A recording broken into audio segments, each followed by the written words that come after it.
É o Fabinho, namorado da Rafa.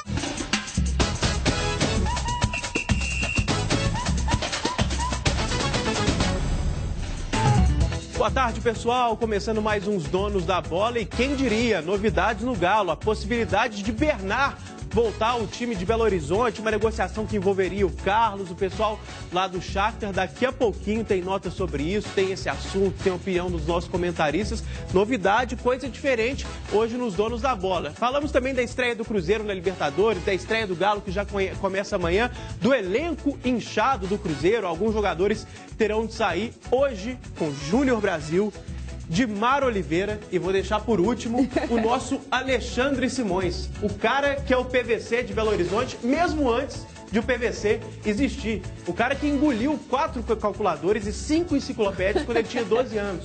Porque ele sabe de tudo de número, tudo de estatística, tudo de futebol. É uma verdadeira lenda aqui do jornalismo de Minas Gerais. Vamos começar falando do Galo.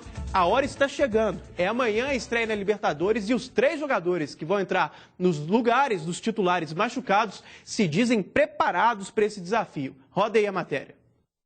Faltam pouco mais de 24 horas para a estreia do Atlético na Libertadores. A expectativa de fazer uma boa estreia, né? Grupo difícil na Libertadores, mas a gente sabe da nossa responsabilidade, sabe daquilo que essa equipe é capaz. A expectativa é boa porque o Galo nunca perdeu em um jogo de estreia na Libertadores. Foram 3 empates e 3 vitórias. As 3 últimas em cima de Bolívar, São Paulo e Zamora. Agora é manter o tabu em cima do Colo-Colo. O time está pronto, apesar dos desfalques de última hora. Marcos Rocha e Lucas Prato se machucaram antes da viagem ao Chile. Aí é que se justifica um elenco de 35 jogadores. Agora já vai surgir 2 oportunidades. Mas eles estão esperando essa oportunidade e eu penso dessa maneira, eles vão ter que aproveitar. No lugar de Marcos Rocha, o escolhido foi Patrick. Contra o Democrata, o jogador esteve em campo durante 75 minutos. Mostrou que está bem fisicamente e cheio de vontade. Muito feliz mesmo. E também, ao mesmo tempo, está torcendo pelos companheiros que ficaram aqui para se recuperar o mais rápido possível. Na outra lateral, Pedro Botelho tem a missão de substituir Douglas Santos, que também está machucado. Tendo a confiança do treinador e dos meus companheiros é muito importante, né? Para todo jogador que está entrando. Isso facilita na hora de desempenhar um melhor futebol. No ataque, Jô entra no lugar do argentino Lucas Prato, uma das apostas do time para 2015. E para tentar recuperar aquele bom futebol de 2013, quando foi artilheiro da competição, o camisa 17 terá que pôr fim a um jejum de gols que já dura quase um ano. Eu tive a felicidade de ser artilheiro uma vez. Espero poder voltar a fazer gols no Libertadores, que é uma competição muito boa. Marco Rocha, do Prato, jogadores que vinham jogando, mas acho que a gente tem um elenco bom, para poder suprir essas ausências. Acabar com o jejum e começar com o pé direito, este é o desejo do torcedor para a Libertadores 2015. Felipe Junqueira falou para a gente focar bastante em um dos times aqui de Belo Horizonte nesse programa. Não vou falar qual, vocês fazem ali o cronômetro ao longo do programa para ver de quem que a gente vai falar mais. Eu vou fazer as honras da casa, viu? Vou começar com o Alexandre Simões, claro, que além de grande jornalista, é um grande amigo. Como é que é, Felipe? Ah, não, tá. Alexandre Simões, eu lembro, primeiro, boa tarde, obrigado pela presença. É um prazer tê-lo aqui nos Donos da Bola. A gente fez junto uma mesa redonda no domingo, na Itatiaia, e eu lembro de você falando das variações táticas do Cruzeiro, até comentando que o Marcelo Oliveira não muda muito o estilo de jogo, independentemente da competição, de jogar dentro de casa, fora de casa, de precisar ou não do resultado, mantém um estilo. Você acha que o Galo deveria manter a sua maneira de jogar nessa quarta-feira, quando colou os desfalques, mesmo o fator ser um visitante, digamos assim, deveria fazer o Galo mudar o seu esquema de jogo, talvez colocando mais um volante, preenchendo mais o meio-campo? Você no lugar do Lever Cup, o que você faria, Alexandre? Boa tarde, Cadu, boa tarde, Mara, Júnior, os amigos da Band, é sempre um prazer estar aqui nos Donos da Bola. Olha, o Cadu, realmente o Lever, ele começa a Libertadores com muitos problemas, né? São titulares, reservas, muita gente machucada. Então, eu acho que acaba que a escalação do jogo que a gente deixou muito ali como um ponto que talvez pudesse ser modificado com a entrada do Carlos ou com um jogador de meio, acaba que virou a única opção praticamente que ele tem, né? Ele não tem como. A outra opção seria colocar o Dodô, mas não sei se com o Dodô o time renderia da mesma maneira em relação ao contra-ataque. Eu e Edmar colocaríamos o Dodô. Pois é, o Júnior ama o Júnior. O Júnior não, porque o Júnior tá ali com o jogo. Você é um cara amoroso. Você tem tudo no seu coração. É verdade.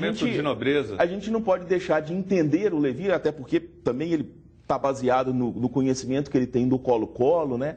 Então, realmente, os times chilenos, geralmente, eles são mais baixos. Então, o jogo aéreo pode ser uma arma importante. A gente não pode esquecer que na fase de grupos do ano passado, o grande rival do Cruzeiro era a Laú. E o Cruzeiro bateu a Laú aqui no Mineirão e lá em Santiago com a jogada aérea, né? Jogo aéreo. Então, quer dizer, o Levi pode estar levando isso em consideração. O Ricardo fazendo 3 gols, né? E lá também, que é excelente jogo. Você deu um azar, né? O Ricardo lá nunca fez 3 gols na vida dele. Não foi azar, ele fez aqui.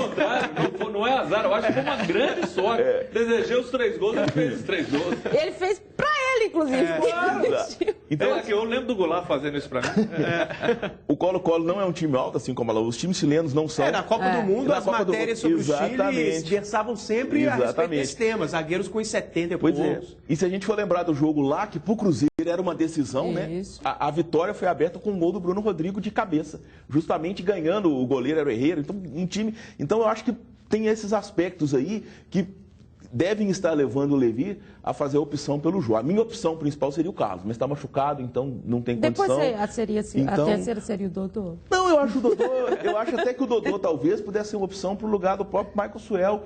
O Dodô é um jogador que na base, o Dodô jogava de lateral direito e lateral esquerdo, ele antes de virar meia. Exatamente. Então, talvez até para o lugar do Michael Suel, o Dodô, porque é um jogador de muita qualidade. Mas seria um desperdício danado um cara com essa qualidade de lateral, hein? Mas jogava. Pela habilidade que ele tem. É óbvio que o lateral também pode ter habilidade, deve, né? Mas com esse grau de qualidade técnica que ele tem, ainda bem que foi adaptado para meia. Júnior Brasil. Ontem a gente começou a especular a respeito do esquema tático, das opções que o Levi teria, e ficou um assunto pendente. Você mudaria o esquema no sentido de mexer no meio-campo? O Alexandre falou ali da parte do ataque, presença do Jô. Você colocaria um volante a mais, fecharia o time ou manteria a filosofia só com o Jô lá na frente? Já que a gente sabe, vamos repetir, você ama o Jô. Grande abraço, Cadu, Alexandre, Edmar, amigos. Cadu, eu não mexeria nesse momento pelo seguinte, até dá para entender também quando você vai estrear, ainda longe da sua melhor condição, mas o adversário também começa a se encontrar agora, nesses últimos jogos. E você iniciar um jogo fora de casa um pouco mais fechado, buscando até o empate, seria compreensível. Contudo, eu entendo que a gente está cansado de ver aí, tanto para Cruzeiro quanto para Atlético, encontrar uma formação ideal e seguir com essa formação. Você precisa sim ter a alternativa de mudar o esquema, de mudar às vezes os jogadores para uma necessidade conforme o adversário, mas o ideal, o que o Atlético mais precisa agora é encontrar esse padrão, resgatar aquele conjunto que deixou o time campeão da Copa do Brasil. Claro que você tem o Maxwell que para mim está devendo e está devendo muito, ele não se encontra dentro de campo, ele gira muito daquilo que a gente está cansado de falar aqui de cabeça abaixo. E o Jô é uma alternativa daquilo que eu vejo o Marcelo e daquilo que eu vejo o Levi buscando. Jogadores mais tarimbados, jogadores mais experientes. E o Jô, sem dúvida alguma, ele vai ser uma referência. Vai ser um cara que vai preocupar a defesa adversária. Já o Dodô, com todo respeito, eu sou fã do Dodô, sou fã mesmo. Ele talvez pelo nome dentro de campo ele pode gerar até mais prejuízo ao adversário pela habilidade. Mas no nome não incomoda tanto. Já o Jô é o cara da Copa do Mundo, é o cara da bola aérea. E no momento ele precisa sim ser resgatado. Quem sabe o Jô não desencanta, da mesma forma o Patrick, que está substituindo um cara que é o melhor lateral do Brasil. Mas pode sim dar conta do recado. Dimara, vou te fazer a pergunta mais difícil, porque a sabedoria das mulheres, né? Claro. Vamos deixar ali a capacidade intelectual da Dimara por último.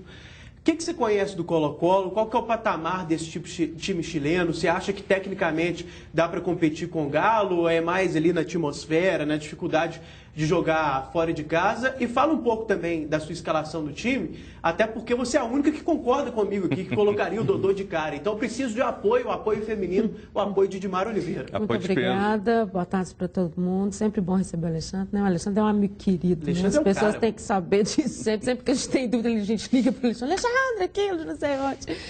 Mas a questão do Jô, para mim, é simples. Todas as vezes em que o Jô teve, e acho que esse jogo é o jogo da vida do Jô, ele não aproveitou. Então, para mim, é definitivo isso. E aí, por isso que eu acho que talvez a opção pelo Dodô, sem esse cara de referência, fosse a melhor alternativa. Mas entendo o Levi, compreendo que ele vai mexer o menos possível num time que está tão complicado, principalmente na questão das laterais, que são a impulsão que o Atlético tem, né, de buscar essa velocidade, de buscar o jogo.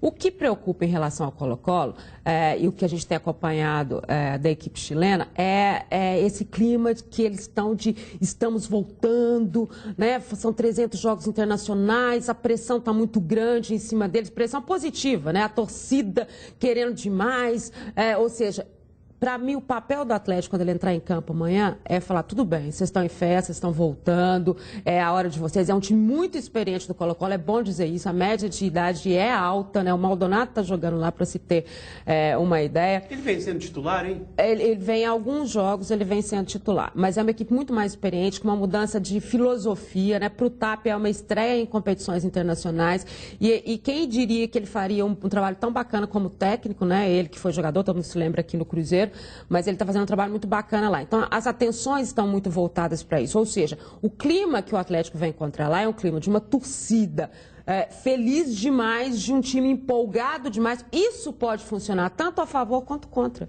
né? Porque essa empolgação, esse acertar, esse comando que vem das arquibancadas, e lá vem muito, ele pode refletir diretamente no campo, para o bem e para o mal. Acho que muito mais uma definição do Atlético, porque se o Atlético entrar nessa pilha, aí vai ter problema. Desfalcado, né?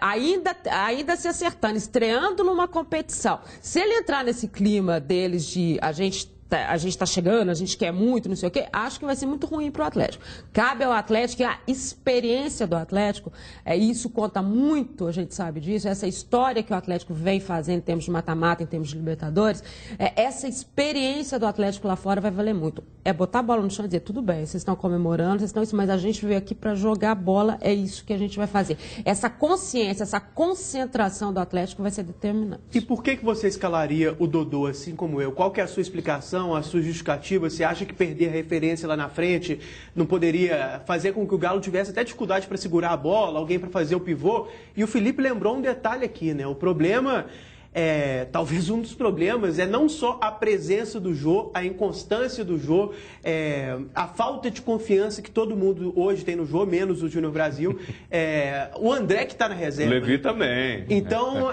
ninguém nem citou o André aqui. A gente até comete... Quando você fala do André, você lembra o quê? Agora, que você viu esses dias? Eu lembro o Carnaval. Eu não sei o Carnaval, a foto do cara um dia antes de um jogo do Atlético, o cara lá. Pô, aí não dá, fica difícil. Você Alguém joga comentou aqui que ele estava de folga, que você também pula Carnaval, ele faz o que ele quiser, e que você também está por O cara faz o que quiser na folga dele, não é problema, mas o cara tem que estar focado. É essa a questão, eu não corneto o que o cara faz, se ele pula, isso não é problema meu. Agora, num momento desse, o cara recebe uma chance dessa, ele tinha que estar aqui na folga, era treinando, era aprimorando, porque não é possível, um cara que já teve a chance, 1.300 chances, ele vai desperdiçar de novo? Pelo menos o jogo a gente não viu. Agora, o cara na folga faz o que quiser, não tem nada com isso. O Cris falou aqui que ele tinha que apresentar 9 horas no domingo, né, Cris? Sabe o que ele tinha que estar fazendo? Manhã, não era pulando carnaval, não. Ele tinha que estar focado. Levi, me dá um treino aqui que eu quero aprimorar. Gente, eu sou a quinta opção, eu não vou jogar mesmo, entendeu?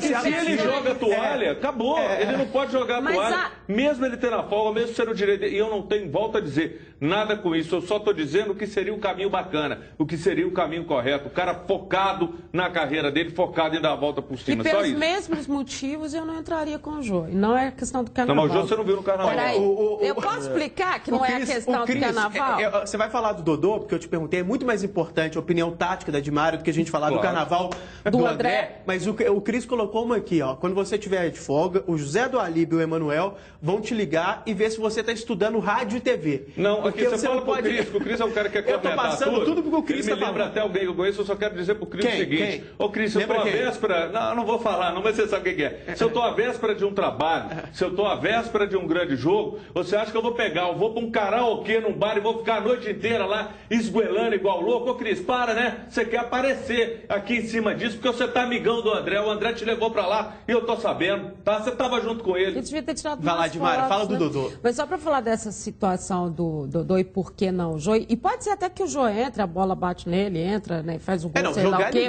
o que vai acontecer. Não, mas estou dizendo assim, que dê certo, enfim. Mas por que não arriscaria? O Jô nem ritmo ele tem. Né? Ele não tem confiança, ele não tem ritmo, né? Ele entrou no campo apoiado pela torcida e apoiado pelos companheiros. Eu não sei se esses fatores, eles são fatores para você acreditar num cara num jogo tão difícil como é esse, em termos de Libertadores, uma competição tão difícil como é essa. Então, e acho que é o contrário. O Dodô está nesse momento na empolgação, no querer mostrar. Entendo a questão da experiência. Óbvio que o Dodô não tem essa experiência. Óbvio que você ia perder a questão da referência lá na frente, que seria uma outra forma de jogar. Mas eu também não acho que o Atlético vai partir para cima lá. Eu não acho que o Atlético vai ser kamikaze com tantos problemas como ele tem. Eu acho que vai ser uma equipe que vai pensar mais o jogo e tem que fazer isso. E por isso eu acho que a entrada do Dodô não prejudicaria efetivamente a forma de jogar do Atlético. Eu acho que o argumento para a presença do Dodô, no meu caso, passa muito até pela ruindade que o jogo mostra nos últimos tempos. Passando por isso também, é inevitável, porque o Dodô tem todos os méritos, merece entrar em diversas circunstâncias, merece ter mais espaço, joga demais, só que talvez não seja a situação ideal para o Dodô jogar. Fora de posição, ainda não treinou como falso 9, o jogador que já atuou ali como um centroavante mais solto foi o Carlos, então se ele tivesse disponível, estou com o Alexandre, também jogaria com o Carlos, não haveria dúvidas, o Jô seria reserva, só que o Jô está tão mal, mas tão mal, e o Dodô é tão bom de bola, que mesmo tendo essa questão tática, mesmo sendo a primeira vez, logo de cara, fora de casa, com um jogo tão complicado, eu arriscaria o Dodô, privilegiando a técnica, a velocidade, porque o Jô realmente está muito mal. E uma informação, sinceramente, óbvio, não tenho acompanhado os jogos do Colo-Colo, nem passa aqui para o Brasil, o Campeonato Chileno, mas as informações que a gente colhe com a imprensa de lá, na internet, coisas do tipo, dão a entender que o clube, que o Colo-Colo, joga muito pelos lados do campo, Alexandre, que ataca muito pelas laterais. Ele mudou o esquema, né, nos 4 últimos jogos que ele venceu. Venceu, né? Que ele vinha no 4-4-2 e a alteração é que propiciou que ele fizesse. Ele, inclusive, disse que a dúvida dele é essa exatamente no jogo do Atlético, né? Até na questão do Maldonado. Aí fica a pergunta. O Pedro Botelho, muitas vezes, não se mostra o mais consistente dos laterais na marcação. Você escalaria o Pedro Botelho mesmo assim, talvez porque não há uma outra alternativa? Você fica seguro com a presença do Pedro Botelho, sabendo que o adversário ataca muito pelos lados do campo? Olha, o Cadu, com certeza, né, o Atlético vai ter uma proteção maior, isso que a Dimara falou, né, vai ter uma defesa mais consistente em Santiago. Eu acredito até que o Rafael Carioca não tenha tanta liberdade como ele vem tendo no Campeonato Mineiro, atuando quase que como um meia, né? Deixando de ser um segundo volante. Sem dúvida, o Pedro Botelho e o próprio Patrick, eles têm deficiências defensivas, né? Mas, de toda forma, é um jogo especial, né? Para o Pedro Botelho também é um jogo especial, porque ele perdeu a condição para o Douglas Santos, que chegou a titular absoluto.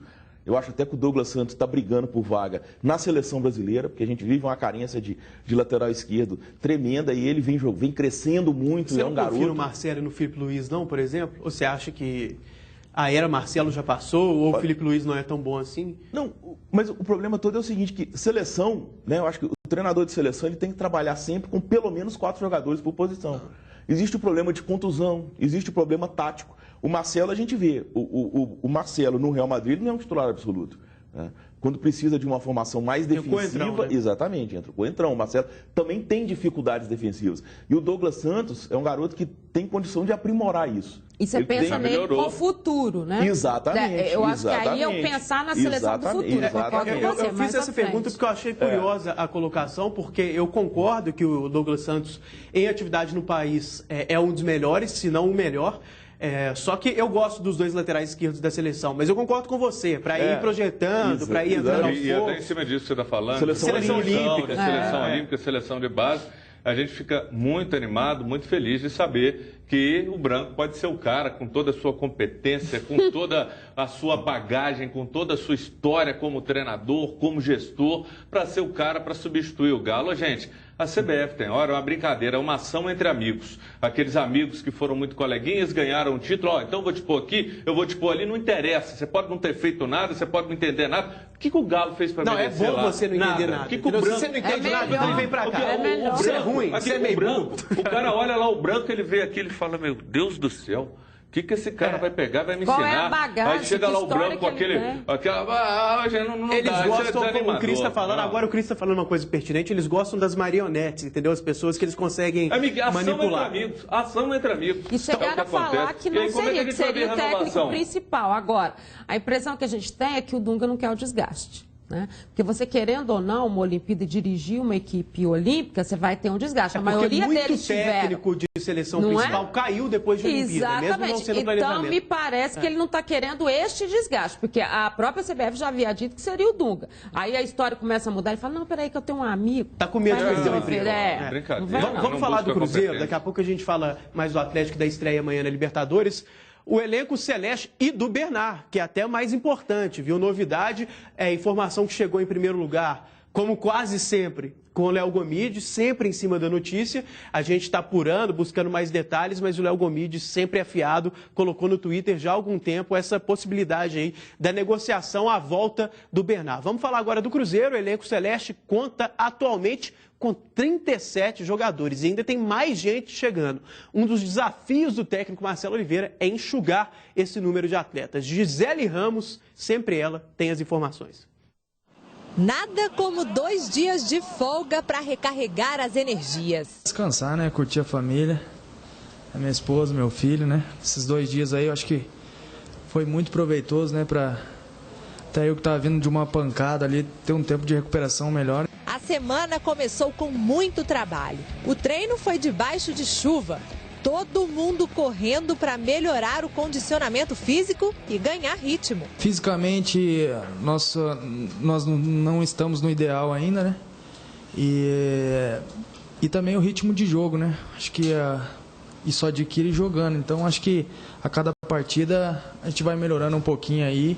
O campo estava lotado. São 37 jogadores no elenco.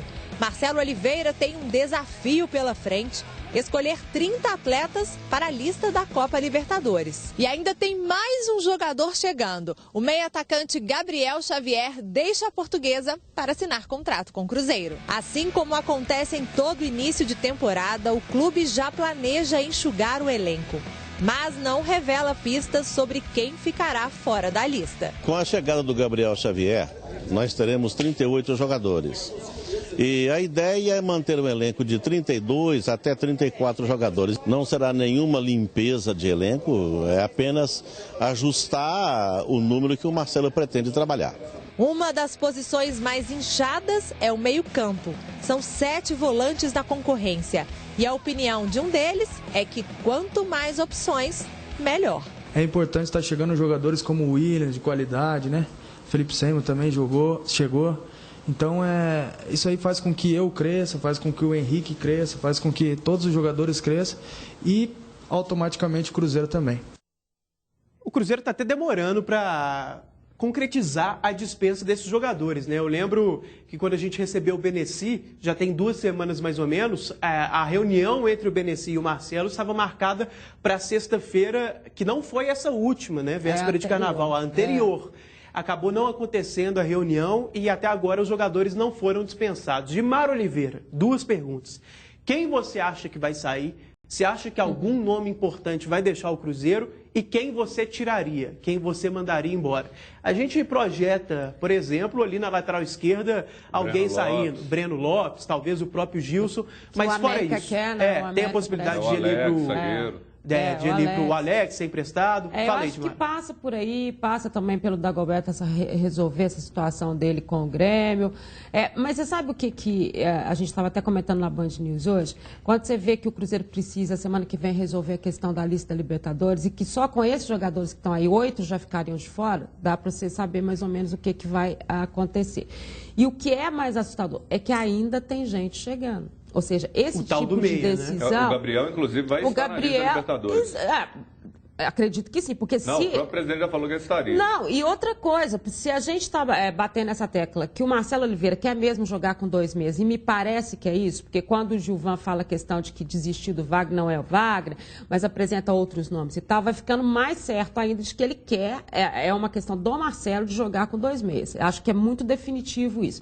E aí vai ficando cada vez mais complicado. Você tem um grupo muito inchado. É interessante você trabalhar com um grupo maior, como o Levi disse, na relação quando você tem as contusões e tal, mas fora de contexto não dá. Tem posição no Cruzeiro que você tem 4, 6 jogadores e você sabe perfeitamente que você ainda está, além de perder o dinheiro, que é o normal do coisa, o cara também, que às vezes tem algum talento, mas é mais novo, ele também está se perdendo lá, seja ele da base, seja ele... Você está com o Alisson voltando essa semana, é um menino que já se apresentava como titular. Você aplicaria esse raciocínio ao Alex?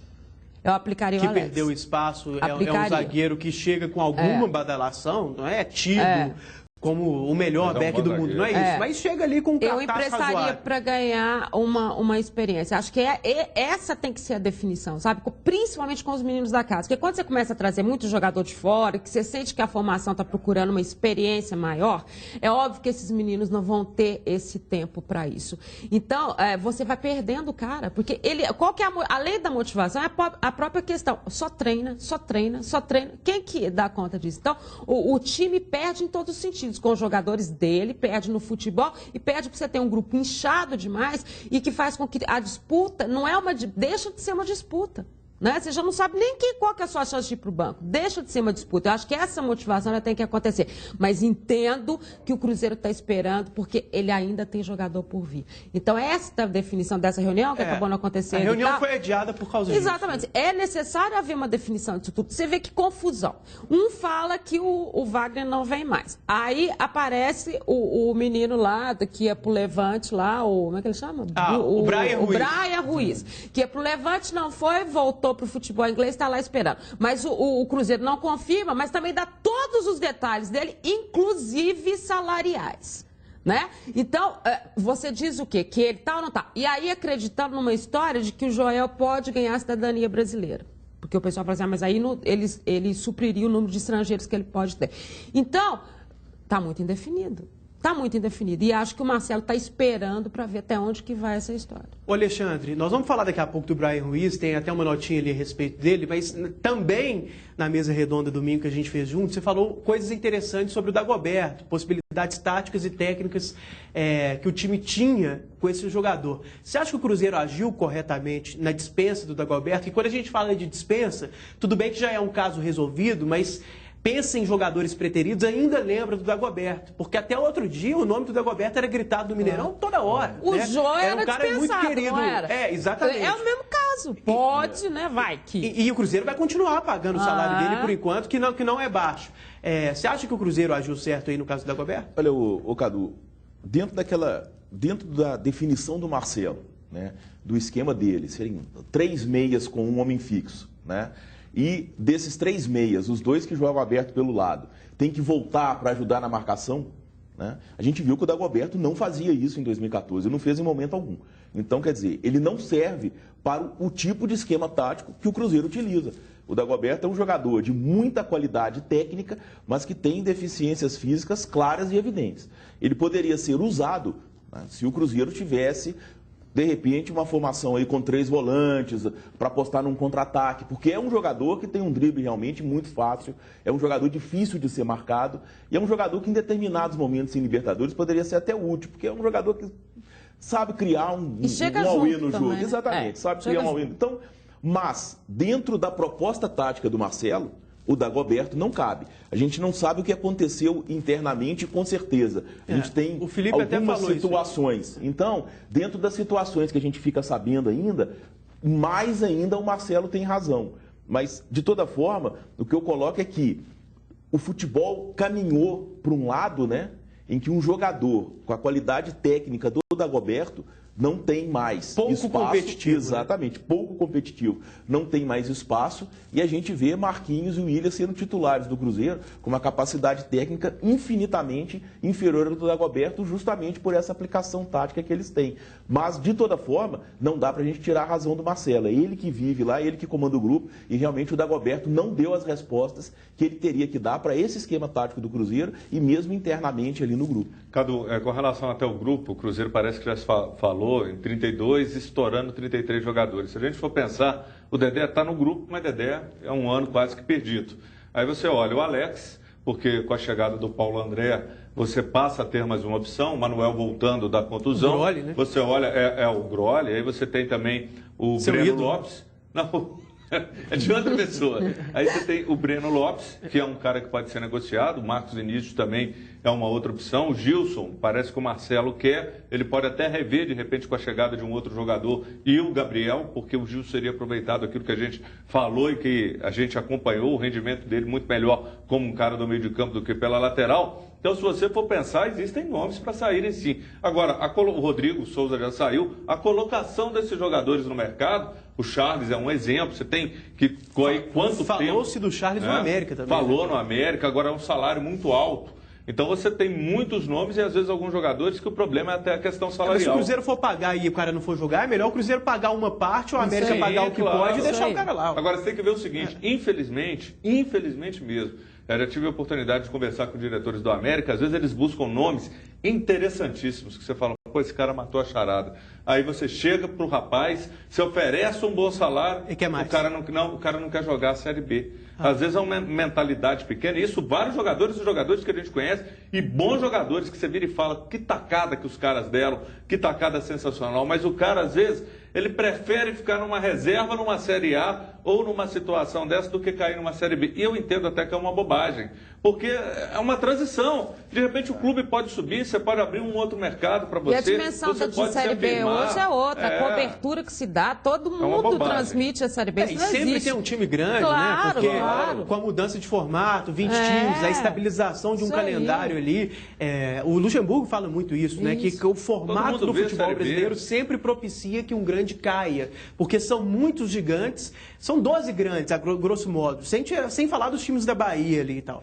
20 times, 4 vão cair. É óbvio que um outro grande em crise vai acabar sofrendo ali o descenso. Sim. Então, realmente tem muito mais holofotes. Vamos falar do Brian Ruiz. Eu vou ler essa nota, Felipe. Eu não gosto de ler TP, mas vai que tem uma coisa boa na nota. Nova. Não, ele falou que não tem nada. Então vamos falar solto aqui. Brian Ruiz, Alexandre Simões, você que já cobriu 700 Copas do Mundo, teve na última no Brasil mais uma vez. Foi um destaque do Mundial no nosso país, na seleção da Costa Rica, que se classificou no grupo da morte, que tinha Uruguai, tinha Itália, tinha Inglaterra. Eu fiz o jogo em loco do Brian Ruiz contra a Inglaterra no Mineirão.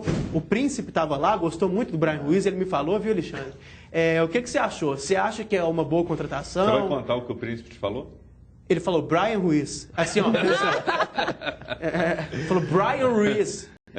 Olha, o Cadu, é difícil, sabe? Eu acho que é um jogador que difícil adaptação, né? Tem toda a chegada. Eu acho que, não sei, eu acho que o Cruzeiro Você acha que é ir longe demais? Exatamente. Né? Fora eu acho que já começa a virar desespero, sabe? Eu encaro a contratação do Henrique, centroavante, eu acho que já é desespero, o Riascos é desespero, eu não sei, eu acho que a gente fala tanto de qualidade, né? Então, o Cruzeiro contratou tanta gente. Talvez se tivesse contratado uns 4 ou 5 e trabalhado com os jogadores da base, mas uns 4 ou 5, tipo... Porque se a gente for pensar exatamente... reforços pontuais. Exatamente, porque dos reforços do Cruzeiro até agora...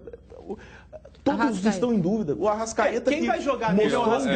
Mas é um garoto de 20 anos, então a gente não sabe o que é o futuro. Foi uma estreia realmente ótima, mas a gente não consegue saber o que é o futuro. Mas então o Cruzeiro não conseguiu ter aquele reforço assim que realmente fale, bom, esse é para jogar. Eu acho que o Arrascaeta entra nessa categoria.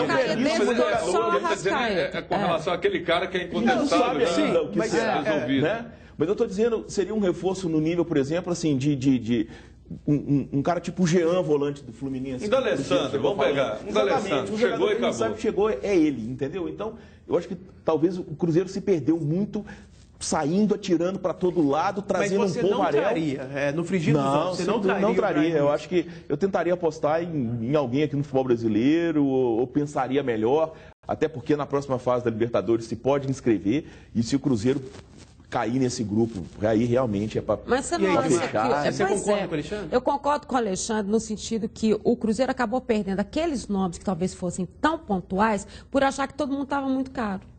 Concorda comigo? Tudo que você ouviu o tempo inteiro é que o Cruzeiro saiu Cleiton da disputa. Xavier, por exemplo. Isso, Arouca. sabe? Que poderia ser uma situação. É esse, pronto, resolveu. Ao invés de trazer fulano, ciclano, beltrano. Não sei o quê, não sei o quê, não sei o quê. Acaba de trazer um meia, mas continua procurando um meia.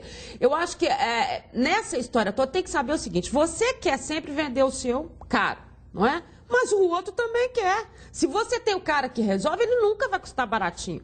Né? Não tem essa função, não dá pra você dividir no cartão de crédito, na compra. É só fazendo o papel do advogado do diabo. Não, mas na crítica na boa. Não. Tô falando quando a gente critica a gestão do futebol brasileiro, que paga salários fora da realidade, que paga salários irresponsáveis, tendo em vista que o clube arrecada. Aí você não acha que seria uma contradição a gente cobrar que o clube invista mais, encha o bolso de jogadores para tudo quanto é lado e depois a gente vai criticar porque está gastando muito? Você não acha olha só, qual é o mercado que se vive? O que o Cruzeiro quer? Qual é a pretensão efetiva do Cruzeiro em termos de Libertadores? Porque, obviamente, o Marcelo e nem a diretoria, eles esperavam que a saída fosse tão grande nesse início. Isso eu entendo perfeitamente. As coisas foram acontecendo, as propostas foram chegando e elas vieram. E não tinha como segurar naquele momento. Não tinha como segurar.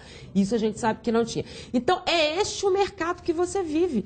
A não ser que se juntem todos os presidentes, 12 grandes... no leilão com o Palmeiras para o Cleiton Xavier? Você pagaria 700 mil, 800 mil para o Cleiton Xavier? Depende da condição. E eu disse na Band News, olha aqui... 800 mil, ele está usando o Cleiton... Eu não estou nem falando que ele está recebendo isso, mas é porque há muitos jogadores do futebol brasileiro nesse patamar. A gente está usando ele de um exemplo, mas aí eu estou falando de várias situações. Eu estava comentando com o Felipe na Band News ontem, e ele até falou assim, também não foi desse jeito essa negociação, que o Felipe gosta disso, né? O Felipe é o nosso editor-chefe.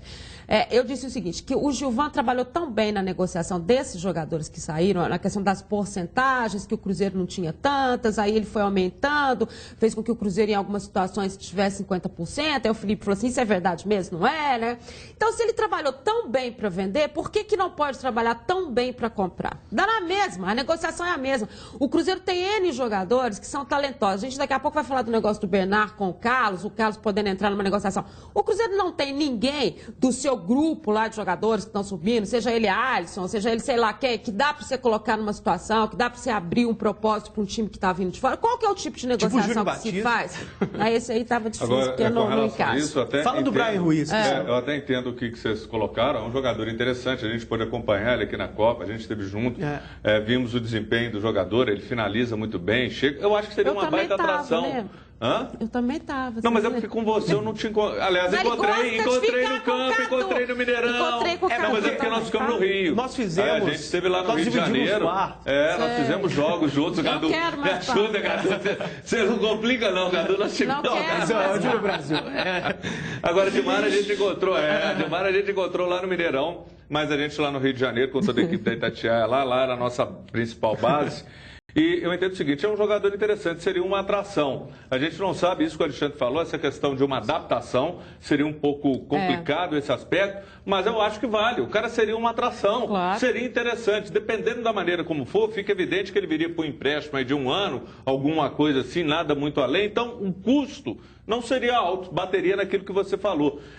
Diferente de você buscar um cara, quando vem o próprio Damião, é uma coisa imediata, 1 ano ou menos. Talvez por isso veio o Henrique, o presidente muito ciente da situação. Eu acho que valeria a pena. O cara seria uma baita atração. Também acho, o Júnior Brasil. Claro que a gente, para opinar de forma mais taxativa para ver se vale a pena ou não, a gente tem que saber os valores envolvidos. E isso, confesso, não sei. Não sei quanto que ele ganharia, nada nessa linha. Mas o jogador, inicialmente, me agrada. Vamos para um break, para o intervalo e na volta a notícia mais importante do programa, a possibilidade da chegada de Bernard de volta ao Galo.